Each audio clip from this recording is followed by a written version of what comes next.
ఏం లేదు, ఆమెకు గతంలో ఆమెకు ఇంతకుముందు పెళ్ళి అయిపోయింది. పెళ్ళైన తర్వాత విడాకులు అయినాయి ఆయనతో. ముస్లిం అబ్బాయితో ఒక పెళ్ళి అయింది, అది విడాకులు అయిపోయినాయి. అయిన తర్వాత మళ్ళీ వేరే అతను లవ్ చేసింది. అతను అతను సడన్గా చేసి ఇప్పుడు ఆ ప్రేమ నిరాకరించింది. ఆమె నిరాకరించినందుకు అతను వచ్చి ఆమె ఎవరు లేదు, వాళ్ళ అమ్మ కూడా లేదు ఇంట్లో, వాళ్ళ అమ్మ జాబ్కి వెళ్ళింది, ఈమె ఒకతే ఉన్నది. ఈమె కూడా ఒక గంట అయితే ఆఫీస్కి వెళ్తాయి. అంత లోపల ఇతను వచ్చేసి డోర్ పెట్టేసి ఆమె కత్తిపీటతోటి ఆమె పైన కూర్చొని ఆమె కళ్ళ మీద పొడవడం, గొంతు కోయడం జరిగింది. ఆమె ఇప్పుడు ప్రస్తుతానికి హాస్పిటల్లో తీసుకెళ్ళి. ఇట్లా ఎన్ని గంటలకు జరిగింది?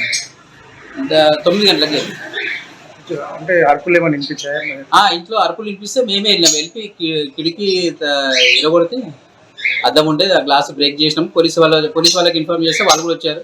వచ్చే వల్ల ఆమె బై ఛాన్స్ ప్రాణాపాయంతో కొంచెం బతికింది. ఆమె ఇంకేం కాలేదు. ఆమె ప్రస్తుతానికి హాస్పిటల్ తీసుకున్నాం. అతను ఉండేది గౌలిపుర. అతను పిఎస్లో ఉన్నాడండి, చైతన్యక పిఎస్లో ఉన్నాడు. మీ పేరు? నా పేరు దీపక్, ఇంటి ఓనర్.